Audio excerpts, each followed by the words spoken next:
Hi guys! So today I wanted to talk to you about daily planning. Just to give you a little bit of history, in 2014 I was using this Moleskine large day per page planner. So you can see here it had quite a lot of room. It's just a little bit smaller than an A5 size. It had times, which I generally used, although sometimes I ignored them. Sunday didn't have times, but it did have its own day. And I usually felt quite happy with this. I would sometimes use it for other things, like for notes. It was kind of random. I would just write where I had extra room. If I had a bit of room at the beginning of the year, I would use it for, like here I was practicing. I was taking an Amharic course, and I was practicing Amharic letters there. And so I used it a bit unsystematically, but I felt like I had enough room every day to get done what I wanted. Some days were much fuller than others, but it was generally like there was enough room. What I didn't have, and I didn't even realize that I was missing, was a weekly view.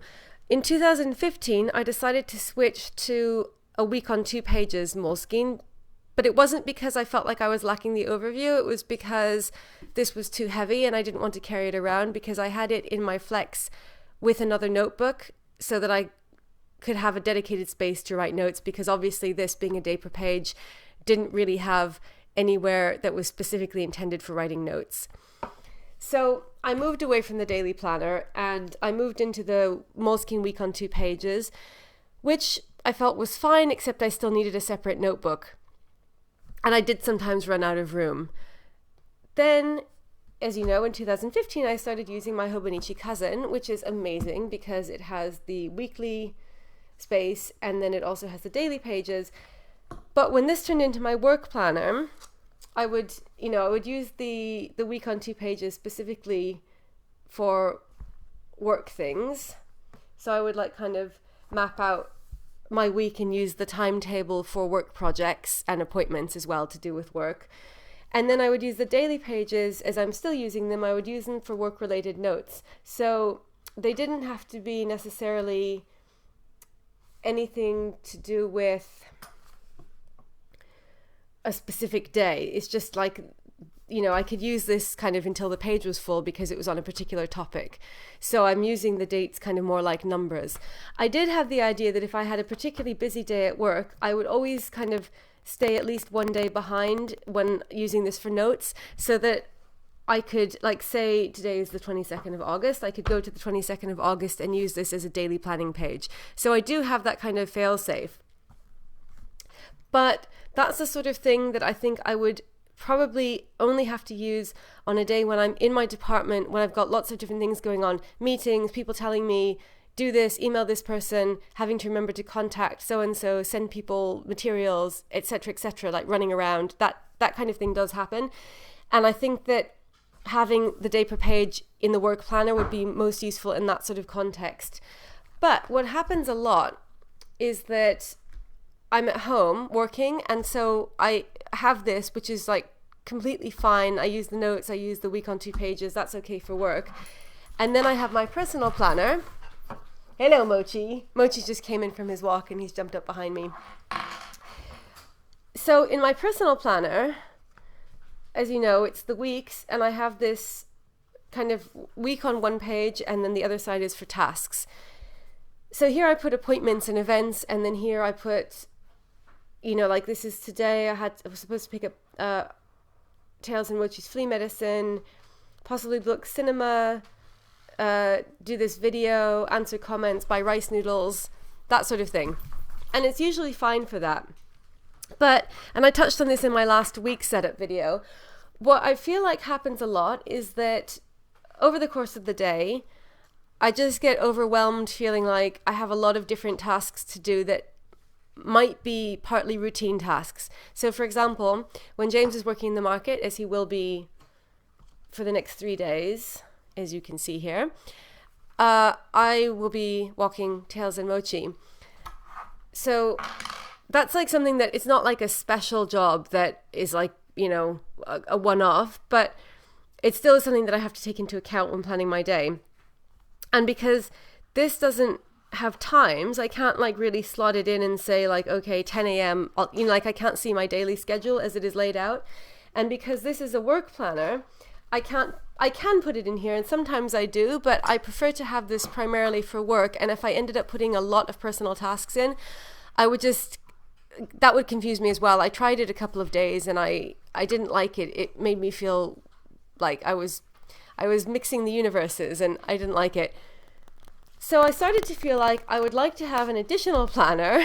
Yes, my 2 planners are not enough for my everyday planning needs. You know what I'm talking about. I wanted to have a 3rd planner that could just be really messy, like dirty planning, as they say. Not that my other planners are particularly beautiful. I really don't do the pretty planning very well. But something where I could just list out in order from the beginning of the day to the end, everything that I had to do, whether it was work or personal. And you might say, well, why don't you just go back to using this as your everything planner and put all of your appointments in here and then use this for daily planning?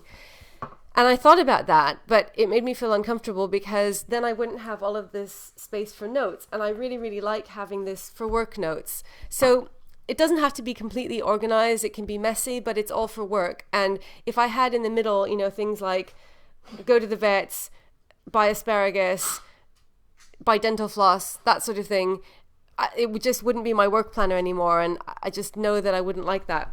So that's one thing that I ruled out pretty quickly, because I wouldn't have enough room for my work notes, for one thing, and I would also have this like kind of uncomfortable mix. So I didn't want to do that. And in here, there's really no way to make it work because that's just not how it's set up. You don't have times. There's no way that you can, like, I've tried kind of putting everything on this list here under tasks, but there's just not enough room. You can get about 12 or maybe 15 bullet points in here of tasks to do, which is almost always enough, or definitely enough if it's like special tasks like put antihistamines in my bag, cancel voicemail. I only had to do those things once. But if it's something like make tea, make breakfast, get dressed, answer YouTube comments, those things are things that will repeat. And obviously I don't need to put them in my planner, but it just makes me feel much more like, okay, I know exactly what I'm doing. Like, just give me a list and I will go through the list, if you see what I mean. So I wanted something where I could do that. And between the two of these, I tried to make it work and I couldn't. So I wanted like one master daily planner, basically, which is in a way kind of like going back to what I had here, except that in those days I didn't plan in that detail. So I think it's only something that's evolved as I've got more and more into planning. I think we all have experienced this. It's very satisfying writing things down. So the more you get into the habit of writing things down, the more you want to write down, because that takes away the stress of feeling like you've got all this stuff to do and you don't know where to start. And, like, should I do this first? Should I do this first? Like, should I walk the dog? Should I make a cup of tea first? Should I answer the emails? And so if I just got up in the morning and made a schedule for myself, that was the first thing I did. For one thing, I find it like an incentive to get up, because I am such a night person and I hate getting up in the morning, and it's like the worst thing in the world. So I have to have some kind of incentive, and what better incentive than to get to plan the day? So I started off thinking I will just take a third planner, one of my unused planners, because as you know, I've got quite a few of those at the moment, and use that for daily planning. So I started with the Happy Planner, which I've been using sporadically for like various different things. So I started off like this. So I would just make a list like, okay, this is everything. Take the boys out, make tea, make breakfast, emails, YouTube comment, translate, write in my gratitude book, do the laundry, everything. Like, it doesn't matter what it is, how big, how small, like how trivial, whether I do it every day. It just made me feel a lot more in control. Like, I'm following this list and I know that I'm accounting for all of my time, because often I think very mundane everyday things can take me by surprise. So I'm like, okay, I expect that I have this much time to work, and then I'm like, oh, I have to make lunch, and that will take some time as well. And I hadn't really accounted for that because I hadn't gone to the trouble of writing make lunch in my personal planner, and I also hadn't put it in my work planner. So when I have to make lunch, I'm like, oh, that was, I don't know, 20 minutes gone or whatever, and I wasn't really expecting it. So I just wanted one thing where I could see every single thing that was happening in my day. So I used this for a little while, and then I quickly felt like it wasn't enough room, because first of all, because it's divided into morning, afternoon, evening, and often, as you can see, I really didn't start my day until close to afternoon, and then I only had these 2 boxes, and I could have just started here and gone gone through the day and ignored those, but I think having it divided into 3 boxes, for one thing, it takes away some space, and also it just sort of makes you feel like there are these divisions. And so I just felt like this wasn't enough room, and I really wanted to have enough room where I could just put everything in without having to worry about running out of space, because you can see quite a few times I ran out of space here. So I didn't really like that too much. I wasn't that happy with it. Then I tried using this, which is another one of my unused planners. And my reasoning with this is a week on 2-page planner, which you would think would be totally inappropriate because it wouldn't have enough room. But I thought, well, it actually has quite a lot of space for the weekdays. The weekends, irritatingly, are split. But I thought, Saturday is Shabbat, the Jewish Sabbath. I don't usually work on that day, and I don't have other tasks, as you know, like I don't do errands or anything like that. So I actually don't really need Saturday. So this is what I tried last week. I thought, or a few days ago, well, okay, I'll just cross out Saturday, and I'll just have all of this for Sunday, and then I'll have a nice big chunk of space for each of the 6 days that are like my work days.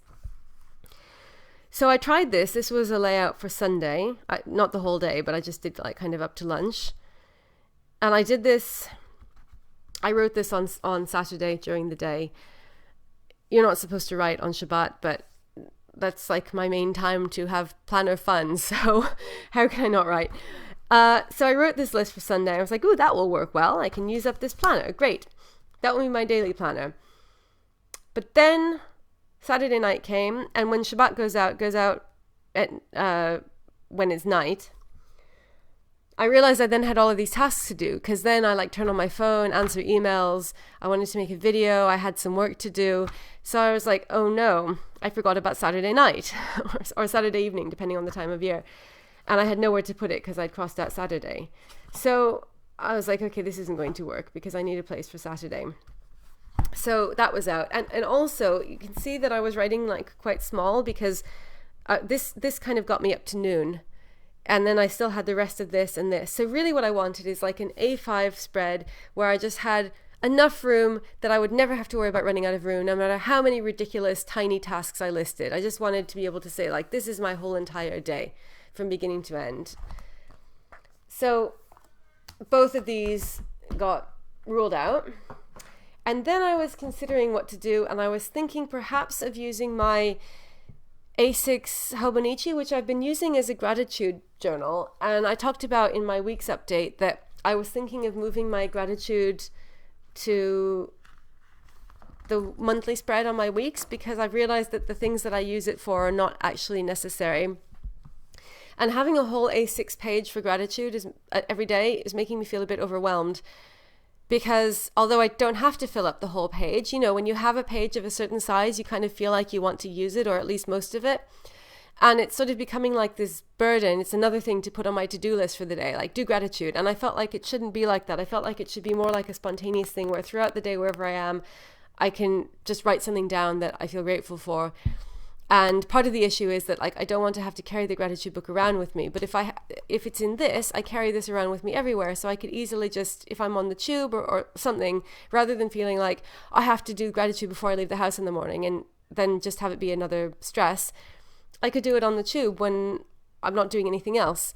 So that was my reasoning. And because I got the Avec, it split into 2. I thought when this half finishes at the end of June, I could take the other half and use it for daily planning.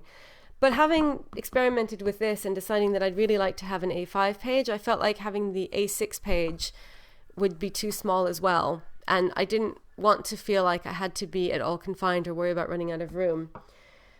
So then I started thinking, well, it doesn't really have to be a dated planner at all. It could be undated, because the thing about daily planning is I think often you don't need it every day. Either if you're out all day and you're not doing a whole bunch of tasks, like if you're at a conference or something, say, and you don't have to like do the laundry and walk the dogs and blah, blah, blah, blah, blah, because you're just like at the conference, you don't need a daily planner.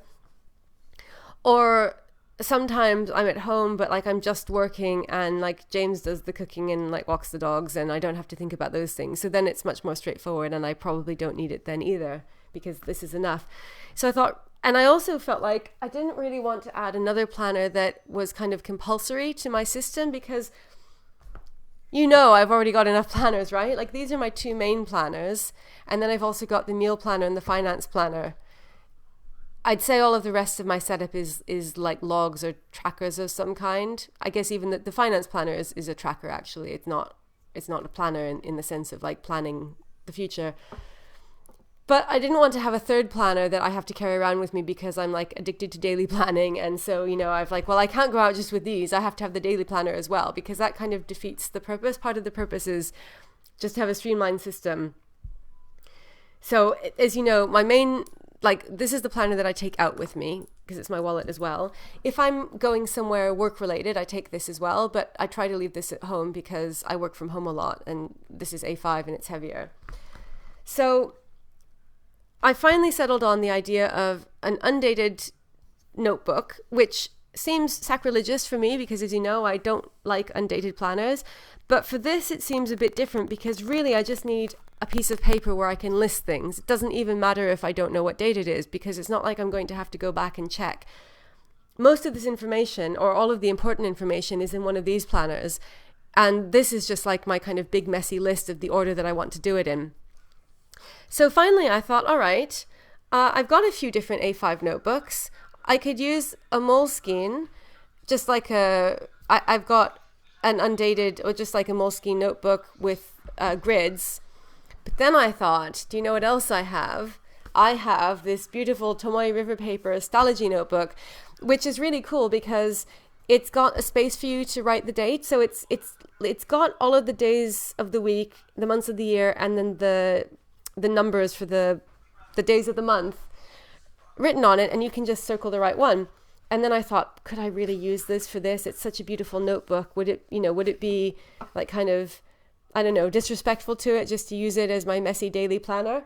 And I asked James about this and he said like, well, what are you waiting for? If you're waiting for like some truly magnificent thing and you have to save it for that, you might be waiting for years. So just use it and enjoy it. I was like, yes, I will.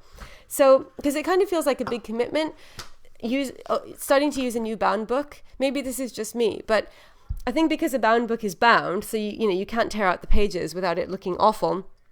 If you start using a bound book for something and you realize that you don't actually want to do that thing anymore, then you're kind of stuck and it feels like you've wasted a notebook. This has happened to me before. Like, for example, I started using a bound notebook for my like Welsh course notes, and then I stopped doing the Welsh course and there were like 3 pages filled. So I was like, well, what am I going to use the rest of this notebook for? I could just use it for something else, but it would bother me that the first 3 pages were Welsh, instead of like, I want it all to be the same topic. So felt like quite a big commitment, but I was like, okay, I'm going to do it because I know that I like daily planning. I've already kind of developed a taste for it and probably I'm going to want to keep doing it.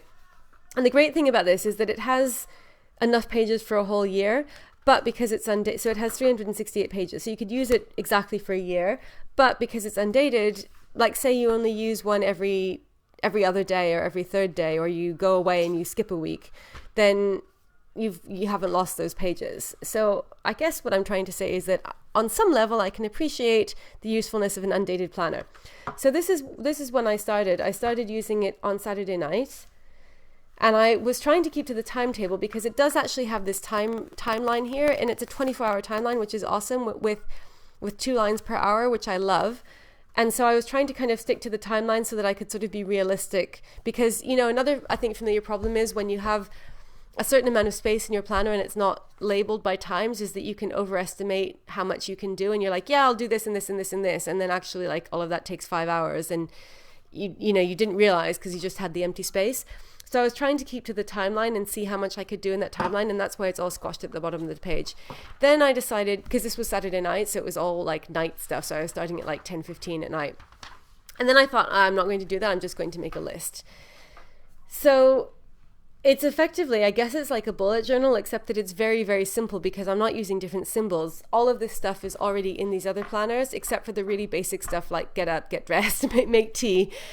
But I put all of that in here just so that I know exactly like what I'm doing, and it is just extremely comforting. Like, okay, wake up, watch video. That was my incentive to get up. Get dressed, brush teeth, make tea, make breakfast, meal plan, gratitude, answer YouTube comments, answer emails, exams, da-da-da-da-da-da. And that was just extremely satisfying. And then this is today.